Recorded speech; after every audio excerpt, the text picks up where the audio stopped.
सफल बने, समर्थ बने, पावन बने जीवन। मीठी मुरली सुन के पाए सुख सघन।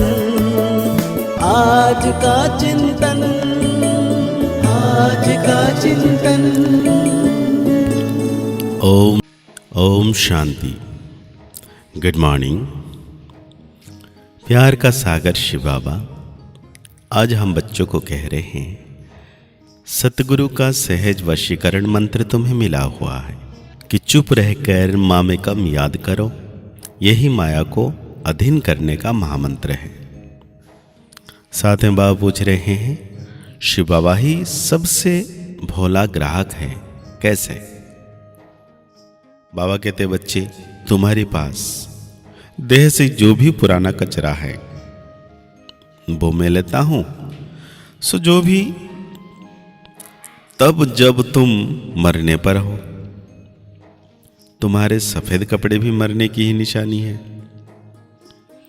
तुम अभी बाप पर बलि चढ़ते हो।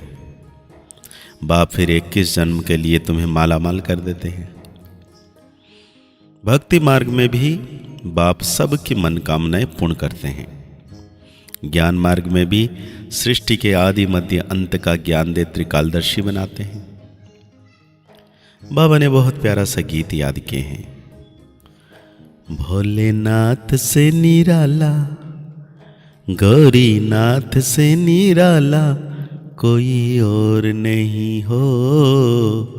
भोलेनाथ से निराला, गौरीनाथ से निराला कोई और नहीं।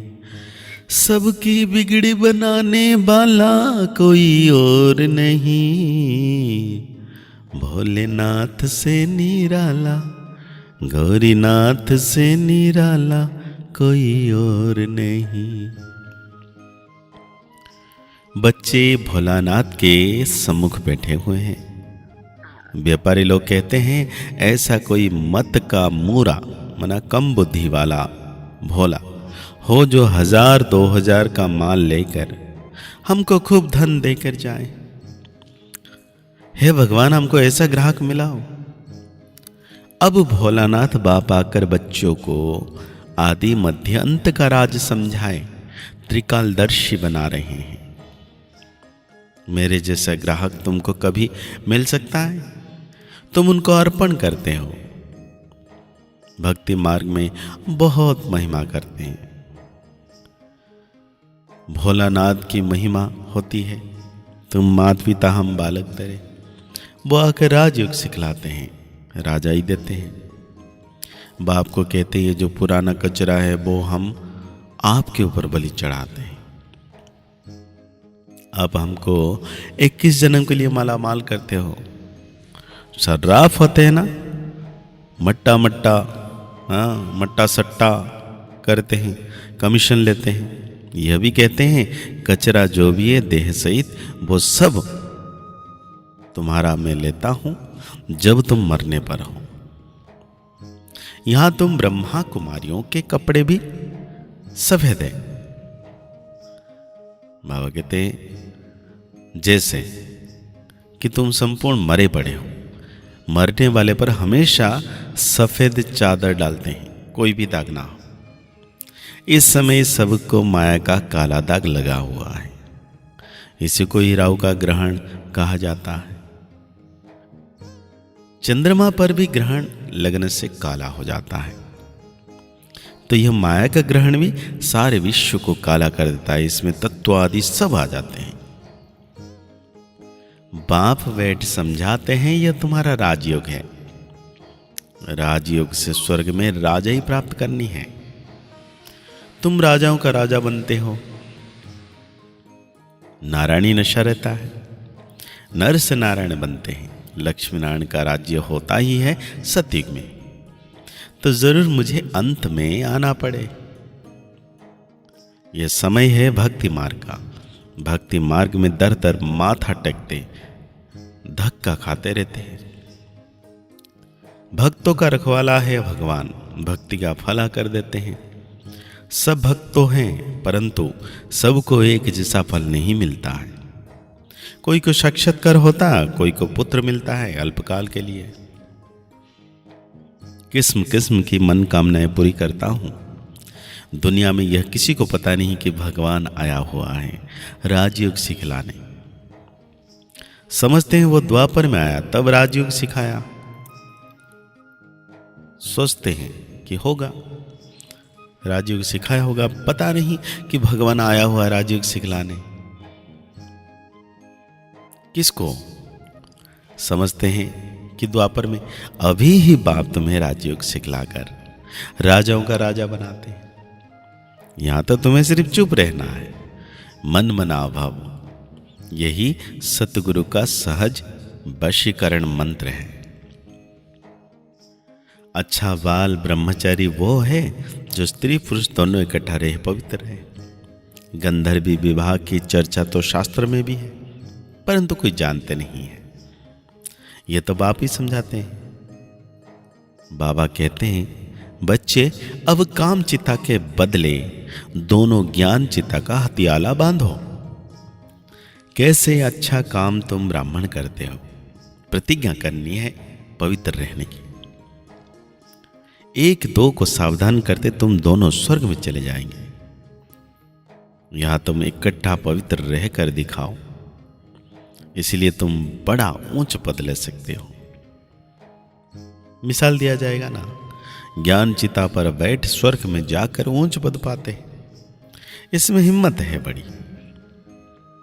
अगर पक्के हो, चलते रहो तो पद बहुत ऊंच है। फिर सर्विस पर भी मदार है। जो बहुत सर्विस करेंगे, प्रजा बनाएंगे, वो भी पद ऊंच पाएंगे। बाबा मम्मा से भी ऊंच चला जाना चाहिए, परंतु जैसे बाबा कहते हैं वो दोनों क्रिश्चियन अगर आपस में मिल जाएं तो विश्व के मालिक बन जाएं। ऐसा जड़ा कोई निकले जो माँ बाप से ऊंच जाए, सो है नहीं। जगतम्बा जगत पिता ही नामी ग्रामी है। इन जैसी सर्विस कर नहीं सकेंगे। बाबा कहते हैं प्रजा और वारिस बनाने हैं, तो यह नई बातें हैं। नई दुनिया के लिए, नई दुनिया रचने के लिए जरूर बाप को आना पड़े। तकदीर में हो तो समझो। वो तो कह देते हैं परमात्मा नाम रूप से न्यारा है, परंतु ऐसा है नहीं। कोई कहे आत्मा का नाम रूप नहीं है, हाँ? तब आत्मा नाम किसका पड़ा? आत्मा नाम तो है ना। तुम सबको बोलो यह राजयोग है। परम पिता परमात्मा संगम पर आते हैं। राजयोग जरूर संगम पर सिखावे, तब तो पतित को पावन बनाएंगे।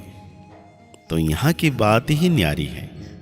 बाप कहते हैं सिर्फ अपने को आत्मा समझो और मुझे याद करो। बाप के पास जाना है, इसमें प्रश्न पूछने की कोई बात ही नहीं है। कहते भी हैं हमारी आत्मा को ना दुखाओ, यह पाप आत्मा है, पुण्य आत्मा है। आत्मा के लिए कोई कह ना सके कि उनको कोई रूप नहीं है। विवेकानंद जब रामकृष्ण के सामने बैठा तो उनको साक्षात्कार हुआ। देखा कि लाइट आई जो मेरे में प्रवेश हुई। ऐसे कुछ बात बताते हैं। तुम बोलो हमारा है राजयोग। देह सहित देह के सर्वधर्म त्याग, अपने को आत्मा अशरीर समझना है। भला हमने शास्त्र आदि पढ़े हैं, परंतु डिस्कस क्यों करें? जबकि बाप ने कहा है मामेकम याद करो, और दूसरा फरमान है गृहस्थ व्यवहार में रहे कमल फूल समान पवित्र रहो। बाबा कहते हैं डिस्कस, डिबेट में नहीं जाना है। भगवान उवाच है, भगवान भी परमात्मा है, उनको भी स्टार कहेंगे। बहुत पॉइंट से एक समय नहीं निकल सकती। आसामी देख युक्ति से उठानी है। बोलो हम भी शास्त्र पढ़ते हैं, परंतु बाप का फरमान है कि सभी को फूल माँ में कम याद करो। तो आज बाबा हम बच्चों को धारणाओं में कहते हैं ज्ञान रत्न जो मिलते हैं उन पर विचार सागर मंथन कर स्वयं में धारण करना है। ज्ञान रत्नों से सदा भरपूर रहना है। अपने नारायणी नशे में रहना है, बाह्य बातें किसी से भी नहीं करनी है, अशरीर बनने का अभ्यास करना है। तो आज बाबा हम बच्चों को वरदान दे रहे हैं, दुआ और दवा द्वारा तन मन की बीमारी से मुक्त रहने वाले सदा संतुष्ट आत्मा भाव। कभी शरीर बीमार भी हो तो शरीर की बीमारी से मन डिस्टर्ब ना हो, सदैव खुशी में नाचते रहो तो शरीर भी ठीक हो जाएगा। मन की खुशी से शरीर को चलाओ तो दोनों एक्सरसाइज हो जाएगी। खुशी है दुआ और एक्सरसाइज है दवाई। तो दुआ और दवा दोनों से तन मन की बीमारी से मुक्त हो जाएंगे। खुशी से दर्द भी भूल जाएगा। सदा तन मन से संतुष्ट रहना है। तो ज्यादा सोचो नहीं, अधिक सोचने से टाइम वेस्ट होता है और खुशी गायब हो जाती है। तो आज बाबा हम बच्चों को स्लोगन दे रहे हैं, विस्तार में भी सार को देखने का अभ्यास करो तो स्थिति सदा एक रस रहेगी। तो आज की मुरली के अनुसार हम सो मान लेंगे, मैं संपूर्ण संतुष्ट आत्मा हूं। मुरली को और गहरी रीति से चिंतन करते हुए निरंतर सर्वशक्तिवान बाबा की याद में रहना है कि बाबा सदा मेरे साथ हैं। मुस्कुराते रहिए, आगे बढ़ते रहिए, पुरुषार्थ करते रहिए, खुश रहें, स्वस्थ रहें, मस्त रहें। ओम शांति, ओम शांति, ओम शांति।